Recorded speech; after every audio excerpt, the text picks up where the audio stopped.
Okay, great. So yeah, first off, David, I just want to say thanks for having me come and present. I've got two things I really want to talk to you guys today about. In addition to the three key principles for trading mastery, I'm going to show you some actionable tactics and strategies that you can employ in your own trading.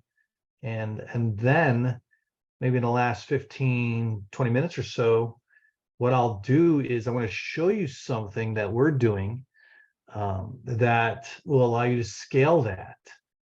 And I'll get into exactly what I'm talking about. So first off, I wanted to say thank you for having me here. And today I'm going to show you what I believe are the three key principles for trading mastery. The trading method that I'm about to show you does not require any sophisticated charting software or any fancy proprietary indicators. I'm leveraging pure price action along with a couple of carefully selected basic indicators to help identify market trend, locate trade setups, and pinpoint exact entries and exits without any guesswork. Okay, so in a few minutes, I'll show you exactly what that is. But first and foremost, I must remind you that trading does carry significant risk, and all information in this webinar is provided for educational purposes only and is not an offer or a recommendation to trade futures, stocks, options, or Forex. All right, now that that's out of the way, a little bit about myself. I've been involved in the financial markets since 2006.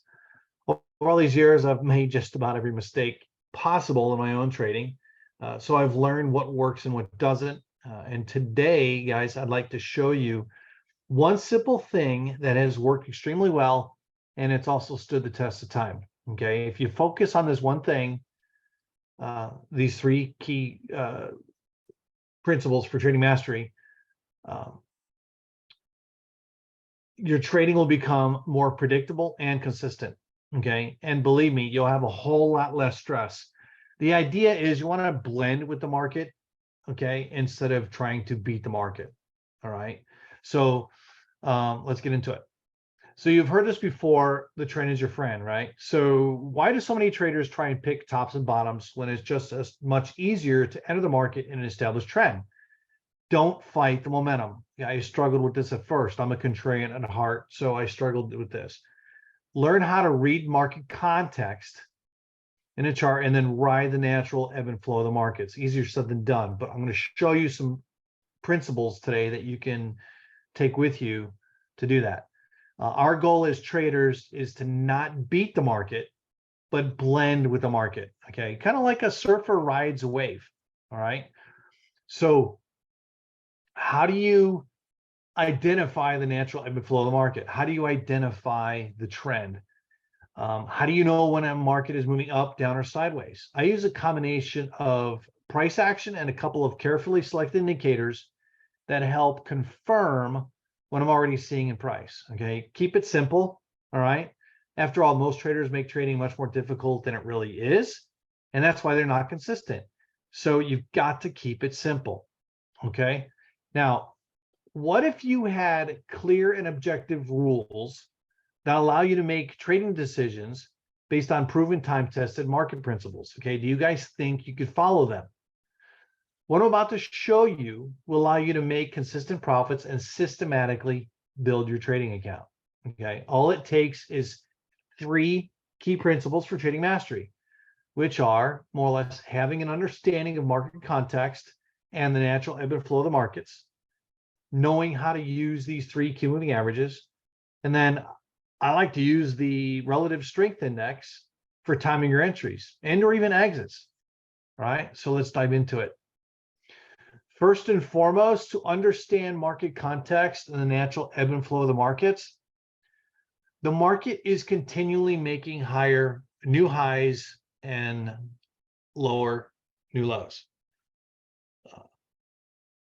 An uptrend is defined as a series of higher highs and higher lows, new and higher lows. In an uptrend, we want to focus on buying opportunities. Okay, forget the shorts. All right, forget trying to pick these tops. All right, forget it. You don't want to try to pick these tops. Okay, you want to focus on buying. These are going to be your better reward to risk trades. buying the pullbacks. All right. Focus on long trades only. Don't fight it. Okay. A downtrend is defined as a series of lower new lows and lower highs. In a downtrend, we want to focus on selling opportunities, right? Bearish trades, your short trades. We don't want to fight it and try to pick bottoms here. We want to look at shorts here, here, here, okay, here, here, and so forth. All right, it's not worth trying to pick the tops and bottoms. Now, there are situations where you actually would look at picking a top and bottom, but certain criteria or a certain thing has to take place, and I will get into that. But as you can see here, it's fairly easy to identify a trend. Okay, it's also just as easily to identify a sideways market or when an uptrend is potentially coming to an end.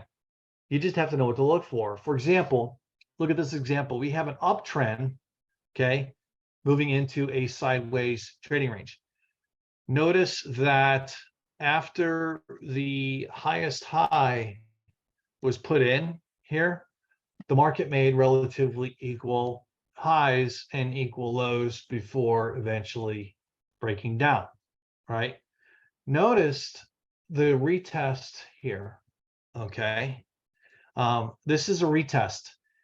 Here's the thing. You don't want to try to be picking a top by selling it here, only to get stopped out here, and then selling it here, only to get stopped out here, okay? What you want to look for is some type of retest and then a failure, all right? So you never want to try to pick a top while the market is continuing to make new highs, okay? This is important. You want to wait until you've seen some sort of retest and a failure. And the same is true for trying to pick bottoms. Okay, it's just the opposite. So now, I mean, and then one more thing I want to point out, really, that's going to really help with respect to market context. This is what I've noticed in trends and tops and bottoms. Okay, the market you will typically see 3 to 4 swings in an uptrend, or I mean, you can't see more, but you wouldn't think about trying to call it a top or expect a potential reversal until you've had that third or fourth swing to the upside. Okay, so you've got new high 1, new high 2, new high 3, and you can see new high 4, and you can see now the market is it's like the meat's off the bone. It's becoming it's not running on all 8 cylinders anymore. Okay, it's like we're exhausted. We've climbed the mountain and we're running out of oxygen and we're getting really tired. Okay, same thing with the market, and it'll either go sideways and catch its breath and resume, or you'll see a reversal. You never know for sure. But here's the thing: if you wait for that fourth push up or more, you know, and a retest. So typically what I'm looking for is a type of fourth, you know, push up. You got 1, 2, 3, 4, and then some type of retest. Okay, look at this. I mean, if for some reason, if you did sell it on that retest, you hardly took any heat, right? If you had your stop just above this swing high here. But it's so important to wait for that 1, 2, 3, 4 to play out, followed by some type of retest. Okay, so when you draw it out, it looks like 1, 2, 3, 4. Okay, and then wait for some type of retest, because you don't know. Okay, the retest could just take it out a little bit. It could come up only like maybe 50, 62%, or hit it like almost to the tick and reverse. Sometimes it just takes it out just a little bit, and then you see the retest. Okay, now the official change in trend is when the market makes a new low. Okay, so this is significant because when the market pushed up here, we made a new high, right? Took out this high. And then now we got a new low, right? Definition of an uptrend is higher highs and higher lows, right? Higher low, These are all higher lows. Now we got a new low because we're no longer, so there's our change in trend. Okay. So, and it's just the opposite for bottoms. Okay. So here, in just a few minutes, now you've learned some key concepts that will help you identify trends. So what are we going to do? Don't fight it. Okay. If you want to try to pick a top, make sure the market is potentially exhausted and you've seen 3 to 4 swings to the upside. You can employ what Leslie went over and look for that butterfly pattern up in here. Typically, you'll see that. She could probably spot it on there. I'm not too familiar with the butterfly, but just looking at the last 15 minutes, once she could probably clearly point it out on here. I can't because I'm not that familiar with it. I'm looking at it differently, but we're kind of coming up with the same. We're seeing the same pattern. We're seeing the same. Well, we're having the expectation of what's playing out, but she's just seeing it a little differently than I am. So for me, it's just much easier to say, okay, hey, it didn't make a new high. It's retesting. Now we got a new low. All right, there's potential there that we could reverse now. Okay. So this is a very powerful method for identifying market context and trend. It can be subjective, but it's like, hey, it's real simple. It's like, this is a significant low. If the market retests this previous high, or even makes a new high and then makes a new low and takes this out, then that's it. The trend is no longer up. Doesn't mean we can't go sideways for a while, but the trend is no longer up. Okay. But because of the subjectivity, I like to add a second component. Okay. 3 key moving averages. All right. Now, the general uses for these 3 key exponential moving averages are identifying support in an uptrend where demand for the market overwhelms supply, and identifying resistance in a downtrend where supply of a market overwhelms demand. All right. For example, let's take a look at what I'm talking about. Notice how these 3 moving averages, the 8, the 21, and 50, just keep it simple, right? These 3 EMAs help identify support in an uptrend. Notice that the market will tend to pull back to these moving averages before resuming back up, right? See how it's literally like riding the 50 moving average. If it's a strong market, it'll ride at 21, but it pulls back typically between the 8 and 21, or it'll pull all the way back to the 50. Okay. So in an uptrend, look for bullish opportunities on pullbacks to these rising moving averages. Okay. Because markets will typically pull back to and halt at or near these moving averages. All right. And in a downtrend, you see the same thing. All right. They're kind of like self-fulfilling prophecy. Notice how the pullbacks, right? For example, right here. Okay. Let's look at this. We've got a new high here. You get my marker. Got a new high here, right? New high. Okay. Higher low, higher low, higher low. Now we got a lower low. The trend has changed. Okay. So just because it's changed doesn't mean you're going to look to get short. Now you wait for a pullback to pull back up to the 821 50 moving averages. And you can see here, we pulled back in here. Okay. Either in and in here. All right. This is giving you a location. And one thing I do want to point out, that notice that it's right around. This is the area right here. This is the last significant low. Okay. And then notice when it broke it here, it had pulled back to this area.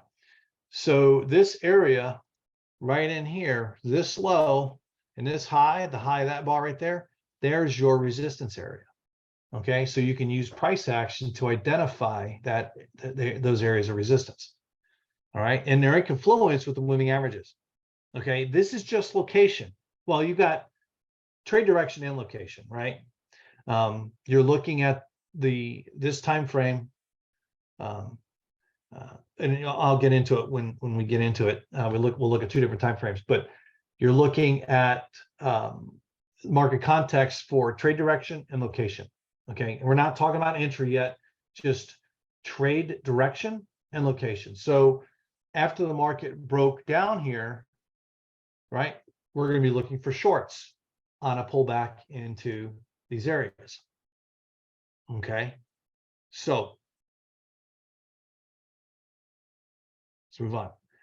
What are we going to do about our entry? We're going to use the relative strength index for timing our entries. Okay, this is the final component of the 3 key principles for trading mastery. Okay, it's the 2-bar RSI. All right, that's not the default. The default's 14. The 2-bar RSI is quicker and faster, so you definitely want to use it in conjunction with other indicators. And it does a really good job of, once you have trade direction and location defined by what I already went through, okay, now you look for an RSI 2-bar overbought or oversold signal in those areas. Okay, take a look at this chart. Notice the change in trend. Here, let me have a marker. From down, right, back to up. Okay, once the market broke this previous high, we got a new high, right? So we're no longer making lower highs. Market made new highs. Okay, so now the idea is, remember what I said, wait for a market to pull back to or near the moving averages. Okay, now one more thing here is wait for the 2-bar RSI to close below 20. So right in here. So what I love about the 2-bar RSI is it's kind of like, when you look at it, this method or strategy is kind of there's discretionary and subjectivity to it with respect to trade direction and location, right? The moving averages help, make it a little bit more objective, but your entry is completely 100% objective. Okay, it either is or it isn't, and you can see you've got a lot of good signals in here. Okay, so the trend is up, the 8 is above the 21, is above the 50, right? We got new highs. You just wait for this to play out. Okay, you wait for the market to pull back to between the moving averages, and you get a close below 20. Okay, you could take the trade, right? And then you'll look to get long here. Okay, buy a call option. If you're trading futures, go long, so forth. Enter some type of bullish trade. Could be anything, whatever you do. There is another step to this. You can say, you know what? Well, I don't like to do that. What if I get another red bar? Fine. What you can do is wait for a higher close. Okay. So in this case, you would have bought it right in there. Okay. In this case, if you waited, you would have bought it up in here. Okay, after it pulled back. And look, it still followed through because the market had just changed trend. And that's the other thing. Remember I said 1, 2, 3, 4. Always know where you're at. Okay, this is a previous high. Market's making new high. Okay, so that's the first new high. Chances are we're going to get 2, 3, maybe 4 more new highs.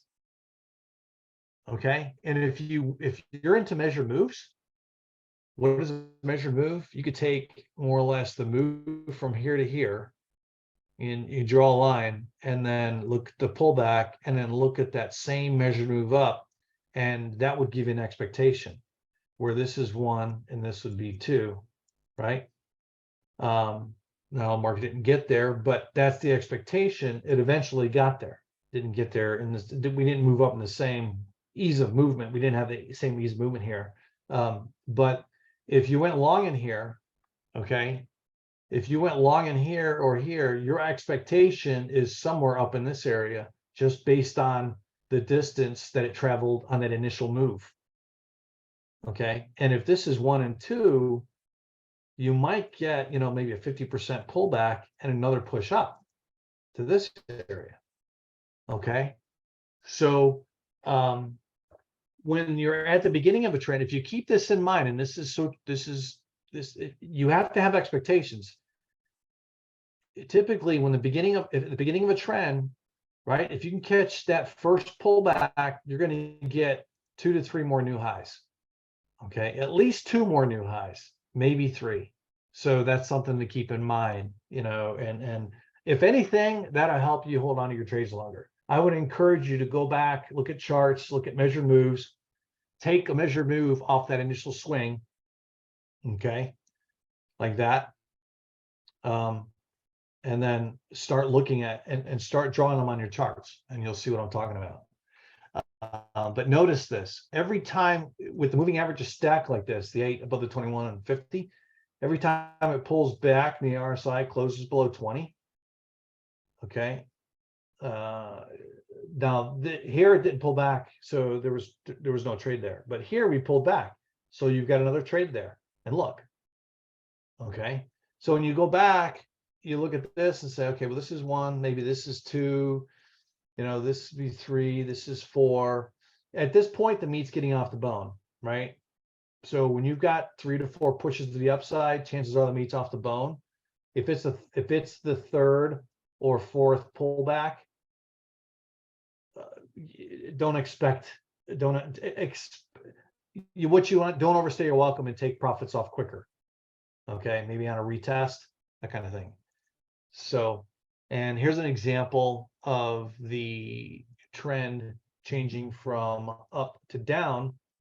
Okay, or even here, you can say that, hey, right in here, the trend is changing. Okay, in the shorter term. But when you look at the bigger picture and you look at the moving averages and everything, it's a little bit safer to call this one the low, and wait for that crossover. Okay, so sometimes you don't get, sometimes you get lucky, you can get right near the breakdown area. And that's the other thing to look for too, is when the market breaks down, for example, right in here, it'll typically pull back and retest, right? So you kind of have, see, you got like a trend line right in there, right? And here on this bar, we broke it down, right? New low. Typically when it break, and there is a little bit of consolidation too. You get from the previous swing high, you got this consolidation right in here. We broke down off the consolidation. Typically when we see a breakdown, the market will come back and test it one more time, just to see if there's any last buyers in the market. And this is where sellers jump on. This is, and you can see we tested again and sellers came in here. And look at this. You had the RSI, the signal in the RSI to get short right in there. So if you didn't catch it there on this, that's a whole nother strategy, is the breakdown, kiss goodbye strategy. I trade that all the time. I love it. It's perfect. It's great. Doesn't work all the time, but it works the majority of the time. So, and then when the market comes back and retests, look at that RSI close above 80. So you can use the RSI 2 bar, and I would encourage you to add it to your charts and start looking at it. Start looking for signals. And I know this is a weekly chart, but this plays out on all time frames. Okay. If you're a swing trader, also works in a daily chart. This is a daily chart. You can see here, look at this, trend is up, right? Market pulled back. You got several potential entries there. Yeah, you would have taken some stop outs, but here's the thing, right? If you entered long in here, you'd have been stopped out, entered long, stopped out. You may have even taken off a portion of the trade. You would have gotten some stop outs. But then look, the next trade, right? If you use measured move, okay, the next trade was nice and followed through nicely. You'd have been looking at a measured move up to probably about here somewhere. So you can use measured moves for target. Okay. But you can see all these pullbacks in here Look at that. Right in there. Right in there. These are great entries. Okay, right in there. Perfect. Great entries. Okay. So let's take some time and put all of these three principles together so you have better understanding market context and know when the market is potentially changing its trend. Okay.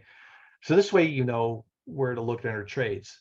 What I want to show you here is the change in trend, and this is so important to keep in mind. Look for, you know, 2, 3, 4 pushes to the upside. And one other thing I do want to point out, typically tops, you'll see, and this probably leads to that butterfly pattern that Leslie was teaching. Typically you'll see the market kind of try a fourth time. And if it fails on a fourth time, then that's telling you, okay, buyers have tried, they can't do it, it's done. And you can see here, we got to push up. Okay. And we got to pull back, push up, pull back. We just broke it, but then consolidated, pull back. Okay. This is 1, this is 2, this is 3. There's the 4th. Okay. And remember what I said about patterns? You know, this is a consolidation pattern in here, and this is the retest, right? Kiss goodbye. And then it also broke that trend line. Okay. So at this point now, you're focused on shorts. Okay. And you should be focused on shorts because at this point, when the market makes a new low, your expectation is 2, maybe 3 or 4 new lows, at least 3 minimum. Okay. Look what we have here. 1, 2, a little more sideways, and then we got 3. There's 4. Okay, this happens, this plays out. I know this is a daily chart. It plays out on a 60-minute, it plays out on a 30-minute. So if you're swing trading, position trading, if you're an investor holding on to positions for a long time, you can just use a monthly and weekly chart. If you're a futures trader or a day trader, whether it's futures, forex, whatever, you'll see this play out on the smaller time frames. Okay, I like to use a 30-minute and 1-minute chart. Now, what I want to do here is just show you how to kind of pull this together so you have multiple time frame alignment. All right, we want to use 2 time frames for determining exact entries. Okay, wait for the market to pull back so it's oversold. You're in an uptrend, right? The 8 is above the 21, is above the 50, so we're in an uptrend. Wait for the market to pull back, oversold on the larger time frame, and this could be a 30 and a 1, or a weekly and a daily, or monthly and weekly, whatever. And then what you do also, this is, you can see this is between June, this is the middle of June. Here's the middle of June. This vertical line is that vertical line. Okay, so here we pulled back on the weekly, and it's also pulled back on the daily. Okay, so you've got multiple time frames. The RSI is oversold on 2 time frames. Okay, this is where you want to trade. All right, and like I said, you can wait for, there's a couple ways to approach the market. You can wait for it to take out the high of that bar. You can wait for a higher close. You could get in, you know, if the open of the bar is higher or above 50, you know, midpoint of the previous bar, that kind of thing. You can employ your own entry tactic if you want. But the idea is you wait for the market to pull back to the moving averages with the RSI 2 bar at below 20 on the larger time frame anchor chart, okay, as well as the smaller time frame. And then you're typically when the market pulls back and you get that RSI oversold here on the larger time frame, you're typically entering on the next, you know, 1 to 3 bars. Okay, so like that would have been an entry. And if you kept your stop back below this low, you never got stopped out. It took a little heat, but you never got stopped out. Okay, same thing here. Market pulled. If you missed it there, you caught it there, right? You've been looking on the next 3 bars. There's a higher close. You could have been looking to enter it long right there and catch that move. Now, what's our expectation? Okay, what is our expectation for a move? Well, if you look at this measured move, if you look at the last major swing here, okay, at a minimum, you'd expect the same, right? Maybe to there. And you can see what happened. It looks like it played out all the way from here. That's about the same as it is from here to here. So you can start looking at measured moves for targeting. There's so many traders, they take off like way too soon instead of holding on to trades and letting their winners pay for their losers. Okay, here's an example of just using reward to risk. Okay, you can place your stop below the low, like for example, right? The market pulled back. It's pulled back on a 30-minute chart or the larger time frame chart. You can enter the trade on the higher close, right? Look for minimum of 2-to-1 reward to risk. Okay, and if you traded, let's say this is the SPY. Let's say you bought 3 futures contracts or 300 shares, okay, or 3 call options, right? You can take off a portion there, take off a portion there, look at measured move. If the measured move has you somewhere up in here, skip that level and take your targets there. That's what I do. Okay, in a sideways market, I'll take off here, here, and here. But in a trending market, I'll skip this 3rd one and go for that 4th target. I'll go for 4-to-1. Okay, here's an example where if you had a tight stop on this, you got stopped out, but the very next trade more than paid for it. Okay, so same thing here. Now, see, now at this point, we've had 1, 2, 3 pullbacks, 3 like major pullbacks, right? So this is more or less possibly the 3rd or 4th major pullback. So now it's like the meat's off the bone at this point. So you notice we just barely got that 2nd target before the market reversed. Okay, so consider using that RSI 2 bar and again use measured moves to hold on for bigger gains. Okay, now the same thing is true for just the opposite for shorts. Okay, you can say the method, you can use the same method to find bearish opportunities in markets that are moving lower. So say for example, you want to take advantage of the downside. Again, using 2 time frames for determining exact entries, right? Wait for a market to pull back to near the moving averages. Okay, here's your new low. Okay, market is changing trend here, right? Get the breakdown, pulls back. There's a kiss goodbye, new low. Moving averages are stacked. Now we're still above the 50, but we clearly made new lows here, right? The RSI is even weaker. See that? So there's clearly downside momentum here, and this is kind of a momentum shift. When you see the RSI for several bars where it just can't, you're not seeing, it's not like this, it's not like back and forth, right? It's like it broke down and it's having a hard time getting pretty much above 50%. When you see that, that's downside momentum. Let me see if I can find a good example for upside momentum. I can't find anything on here.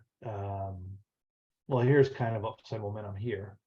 But that's sometimes it stands out like that. And this is clearly downside momentum when you see like a descending triangle in the RSI, okay, as a chart pattern, right? So what do we do after a new low?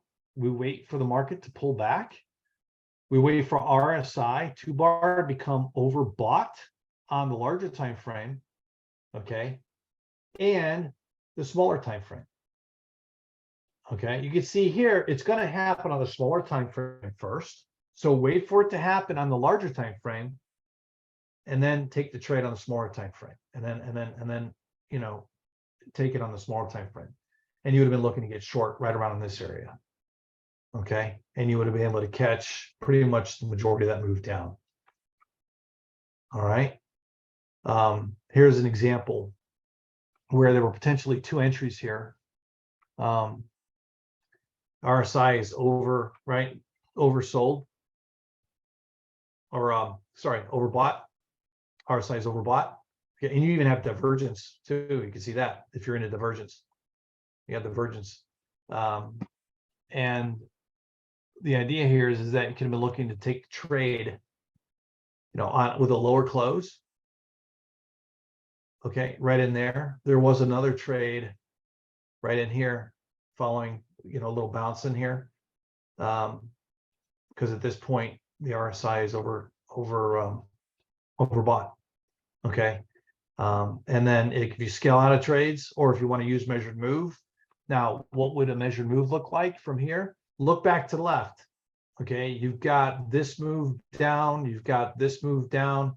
You could take both of these swings, right, and put them on that high, and you can see that that's probably one, and then that one is probably somewhere down in this area.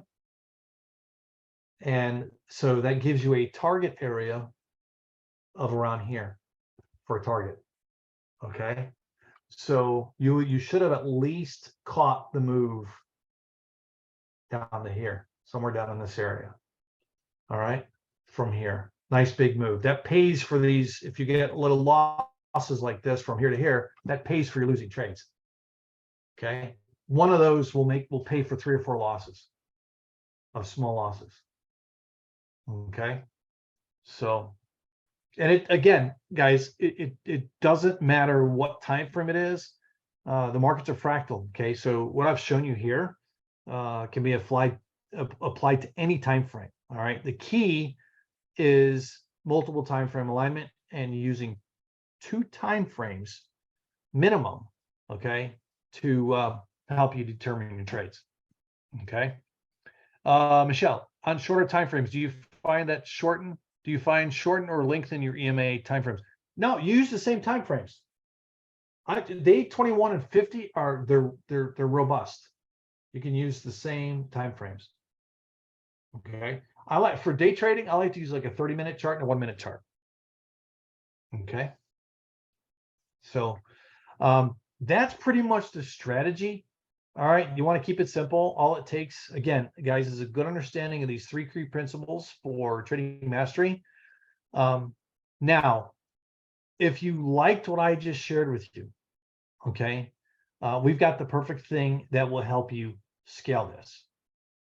Okay, we call it Robot Lab. It allows you to take everything you have here, that I've shown you, and the method I've shown you here. I employ some other indicators like volume average price in my own discretionary trading, so that I can understand, get a feel for whether or not, market's above fair value or below fair value and whatnot. But everything I've shown you here, you can use Robot Lab and scale it. Okay, use what I showed you with the 3 key principles for your, your discretionary trading, right? But with Robot Lab, and I'm going to get into it, okay, it's something I want to offer you today. All right, it's a free 3-part mini class for you to learn how to do it, learn how to scale what I've shown you. Okay, and in this free 3-part mini class, you'll learn a uniquely proven way that you can use fully automated day trading systems to go from 0 to full-time trading without fear your bots will lose it all. And what I do is I discretionary trade, but I also have automated strategies running in a separate account. Okay, I like to have multiple streams of income. All right, I don't like just one stream of income. I like to have multiple streams of income. All right, now this free mini class, it's not with me, but it's with the guy that's the architect behind Robot Lab. His name is Christian, and you're gonna love him. Okay, you're actually, and here's the thing, you're actually gonna get a free algo bot if you want one, just for watching the first lesson. Okay, and Now, the method of trading, like I said, the method of trading strategy that I showed you earlier is what I primarily use for discretionary trading with a few other indicators. And I've got a portfolio of automated strategies that generate income as well. Okay. Before I show you my AlgoBot portfolio, all right, I just want to give you a sneak peek of what you're going to see. And so here's what Chris is going to talk about in this 3-part mini-series. He's going to talk about backwardation certainty secret and what that even means. So this way you'll know what to expect from an automated trading system and develop trust in it so you can continue trading it for the long term. He'll show you how you can slash risk. Okay, as we all know, risk is a huge issue for myself and in speaking with other traders. Drawdowns are huge issues, right? Especially if a small account. He'll show you how to create a portfolio of bots that minimize drawdowns and maximize profits. In fact, in the next slide, I'm going to show you a portfolio that I created that's made up of 19 bots that minimizes drawdowns. And I'm currently running it each day in my own live account.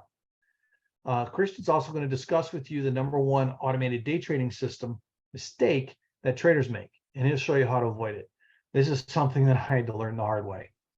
And finally, he'll show you a 0 to full-time income trading action plan. So you'll learn a step-by-step plan for scaling your portfolio of bots as you build your account over time. So I don't want to go into all the details here just because we don't have enough time. Okay, Christian will do that in his free 3-part mini class. And I'm just watching the time here. So I've got time to do this. So let's do it. Now, about that 19 portfolio that I was talking about, take a look at this equity curve. All right, this is from May 6, 2019, when the micros began trading until the end of 2022. Okay, take a look at these performance metrics. All right, look at the total net profit right here on all trades, almost 122,000. Okay, this is what blows me away. Look at the maximum drawdown, less than 2,500 bucks. Okay, so if you've got a small account, you can do this. Okay, if you have a $10,000 account, $2,500 drawdown is about 25%. Okay, if you got a $15,000 account, right, you're talking maybe just under 20%, right around 20%, and a $20,000 account would be what, 10%? No, 12.5%, 12.5% drawdown. That's it. This is over a 3.5-year period. I will show you what it did last year. Okay, but I just want to show you this. The winning percentage, this is an automated strategy. So the winning percentage usually isn't high. Usually it's around 50%. This is at 57%, but look at your profit factor. Okay, just like I was saying, you have to have your winning trades have to pay for your losing trades, and that's what this does. These are automated strategies. Okay, the profit factor is almost 2 to 1. So for every dollar at risk, it's making $1.83. Okay, look at this. I love this. Okay, this is the historical monthly net profit distribution of this portfolio. It shows you how it's performed each month, so you have an idea of what to expect on a monthly basis. Okay, look at this. Only 3 losing months out of 44. 1, 2, 3, and look at the losses on each month. Okay, the largest losing month is less than 500 bucks. Again, this is just trading 1 micro futures contract on each bot. If you traded the full E-mini, this trades several markets: gold, ES, NASDAQ, and crude oil. If you traded the full size and E-minis, you're talking about a $5,000 losing month. But we're also talking about you're also talking about a $40,000 gain in 1 month. So, but guys, this is why I'm trading this portfolio in my live account. Okay, out of 44 months, only 3 losing months. Okay, in fact, these are the results so far year to date, trading just 1 micro contract on this 19 bot portfolio in my live account. So I'm being completely transparent here. Okay, this year is so far is off to a slow start. You see, we had a big day back on January 6th, had a couple nice days here. All right. And we've had some losing days. We've actually had more losing days than winning days this month so far. Okay. And it looks like that may be the case because we only have a few more days left. All right. But, okay, this is normal for this time of year. Okay. When you look at history, okay, here's January of 2022. Same thing. Right. Here's December of 2020. Here's January of 2020. Low income month, right? Low months. You don't expect a whole lot, right? In July, we noticed July's just summertime doldrums, okay? And the first month of the year is typically like this, okay? And what I tell folks is you got to give it 60 to 90 days because usually after 60 to 90 days, sometimes you get lucky. I mean, like last year, when I started a new portfolio, it was right here. And I immediately made some gains right out of the gate. With this 19 bot portfolio, I started it in January, just this year, on January 3rd, when I got back from vacation. But I'm not worried about it because I know this is what I can expect. Odds are, after the month we had in January, because I mean, look at this. Hardly ever do you see, you don't see two losing months in a row. And even if the year starts off like this, right? But I'm not doing anything, okay? This is completely, fully, 100% automated. Okay, and by the fact that January has been kind of a, off to a slow start, it's actually great for you guys. All right, because if you want to come and join us, and after you watch that 3-part miniseries, you'll see, and I'll give you a link here in a second. You'll be able to take advantage of what potentially the next few months, which could look something like that, okay, or even like this, right, at the January 2020. Here's January 2021. You can see it was so far, but let's say that the next 3 months will look like that. You're going to build equity right away. So this is like the perfect timing for you guys. And I know the historical results are not necessarily indicative of future results. Okay. However, this 19 bot portfolio that I've created, it was made up from 55 different algo bots that we have in Robot Lab. Okay, we have 6, 7, 10 bot portfolios. We have a 28, we have a 33, a 35 bot portfolio. All right. I ran trade analysis for each bot on each symbol and eliminated those bots with the highest correlation. And I made up this 19 bot portfolio that includes only those bots with the lowest correlation. So the result is a better total return to max drawdown ratio and a smoother equity curve with minimal drawdowns, which is perfect for trading smaller accounts. Okay, we have clients trading this portfolio on larger accounts, but with position size. Okay, and guys, all we do is enable the strategies once a week on Sunday evening, or you can do it Monday morning. I do it Sunday evening. I trade futures, and I make sure that before the market opens each day, that we haven't lost a real-time data connection, and the bots are still enabled. Okay, and if you use interactive brokers and you tie it into NinjaTrader,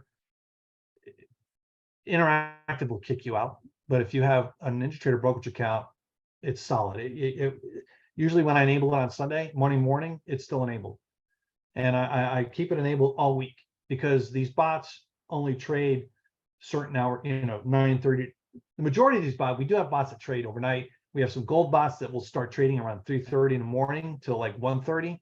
But all the E-mini, S&P, NASDAQ bots, and even the crude oil bots, they'll just trade during business hours, right? During the cash session from 9:30 Eastern to 4 o'clock Eastern. Okay. But at the end of the day, then I just check it right? After market close to make sure that any and all positions are flat. So I'm not holding anything overnight. So I'm using intraday margin, which is significantly less than the initial margin or full margin. And again, it literally just takes me a few minutes each day.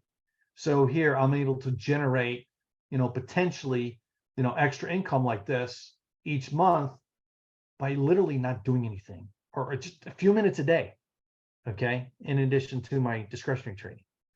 So I've got this portfolio off and running on its own VPS, so I can log in remotely anywhere, check and see how it's doing. Like I said, and I do my own discretionary trading on my PC, in a separate account. So guys, if this looks like something that you would like to learn more about, okay, and to start scaling your discretionary trading with a portfolio of automated trading bots and potentially create another income stream for yourself, then I would strongly encourage you to click this link. Let me get you that link and I'll answer some questions here in a second. Okay. Yeah, perfect. I got a few minutes to answer questions. So just click on the link. It's a free class. Okay. I'm not selling anything. And just go and learn. And then if you decide to join us, then we could talk more. But click on that link for a free 3-part mini class. Okay. In fact, just for doing that, you'll get the free algo bot. Now, if you're on the fence, okay, I'll be honest with you. At first, I was skeptical about automated trading strategies. I've never used them before, right? Until the last few years. I'm a discretionary trader. So, but then I started trading a few of these algo bots in different portfolios in another live account.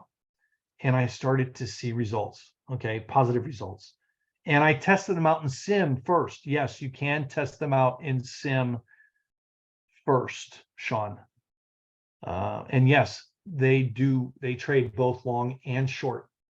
Okay. See this? Long and short. It's about equal. Actually, you got a little bit more money made on the short side. You got a little bit higher profit factor on the short side. So they trade both long and short. Yep. But now, guys, I've got a portfolio of algo bots, right? I turn them on each week. I'll check on them throughout the day. Not that I have to, but I do anyways, because I'm trading anyways. And at the end of the trading day, I just make sure that, any and all positions are flat. So I don't hold anything overnight.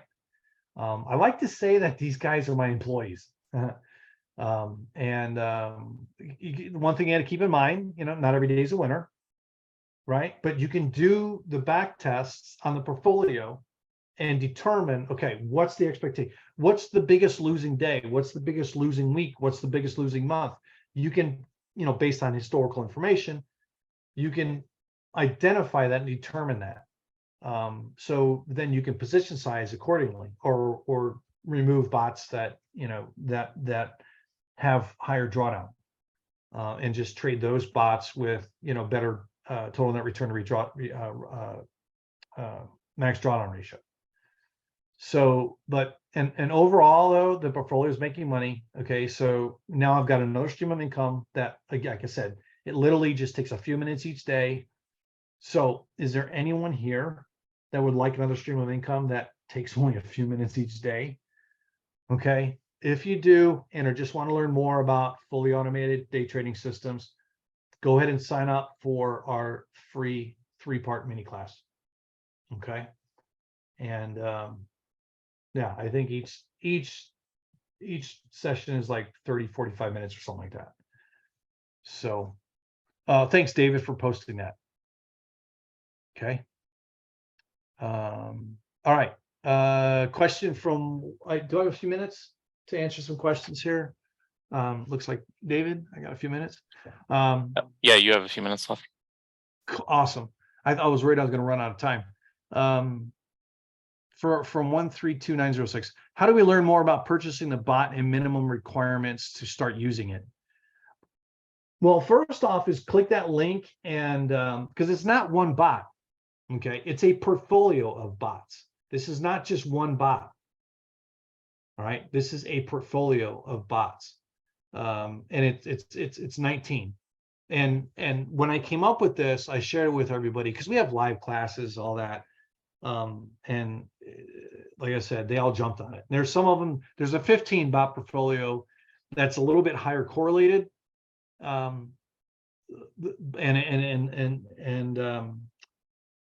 drawdown's a little bit higher.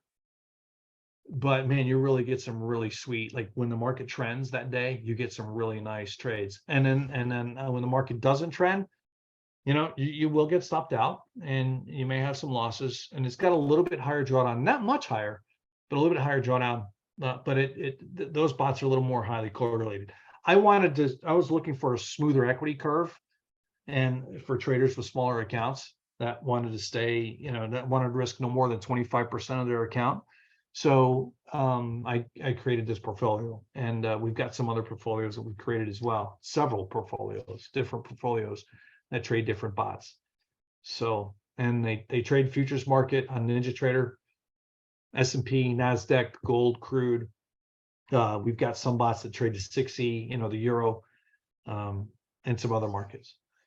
So, but the idea is, and Christian will hit home with this in the 3-part miniseries, is the idea of it's not just one bot or two, or you know, it's a portfolio of bots.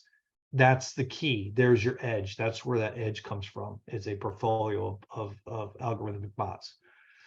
So, all right, guys. So that's pretty much it, unless you guys have any other questions. If not, David, I'll hand it off back to you. And again, I appreciate the time.